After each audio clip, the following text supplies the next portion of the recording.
So we'll just do a quick walk around of the BCS and what you should look for before you're starting it up for the first time, either in a day or a while. Obviously this is a lot generally less complex than a full-size tractor, but there's still some of the same things you need to check, some of the same things you need to look out for.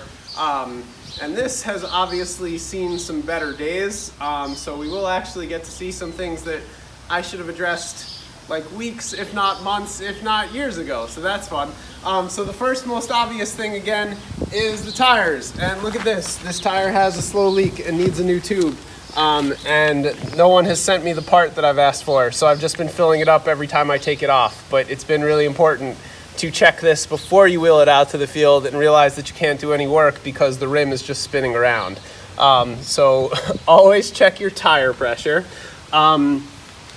This tractor, even though it's small, also has a couple different types of oil in it. So first you're going to want to check your engine oil. The engine oil check is right here. This also desperately needs to be changed, and so you just take that out slowly. Has a dipstick. Basically with this, there's not a level. You just want to make sure there's oil on the dipstick. There's oil on the dipstick.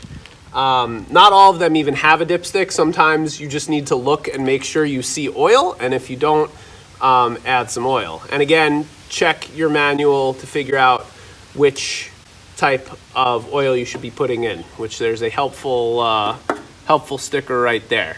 And then the other oil check on this tractor is the gear oil.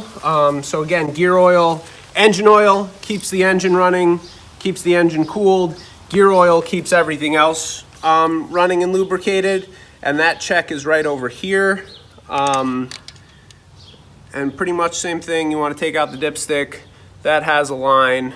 Might be hard to see on the camera, but if anything, we're slightly over, so I'm not super concerned about that. But like I said, with the big tractor, you always kind of want to be looking for any kind of like petroleum residue or puddles or anything like that. And I've known on this tractor for a little bit that there's some kind of busted seal around here, and that's why you can see all this crud coming up on this side and all that kind of sticky residue. And your question might be like, well, how can you tell that's not just dirt? And basically that's dirt stuck onto oil, and if it were just dirt, it would be kind of even on both sides, but because I'm seeing that kind of staining and residue only on this side and not on that side, that's because something's happening that's not supposed to happen.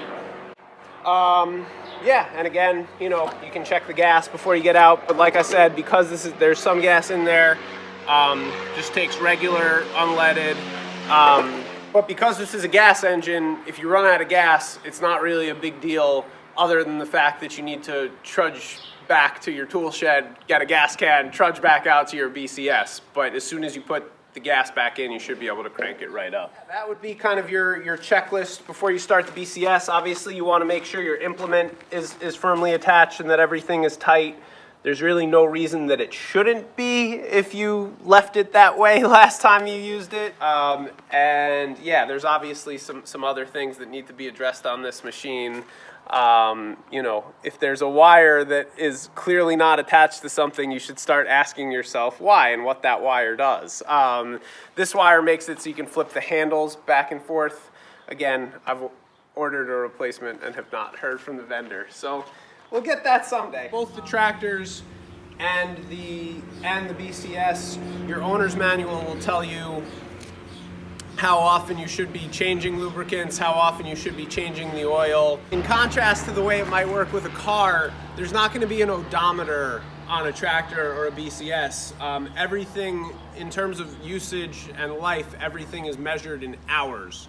And so, for example, you know, on lubricating those grease fittings on the tractor, your user manual will say to lubricate them every 20 hours of use. And instead of kind of a mile odometer on the dash of your tractor, you're going to have an hour odometer.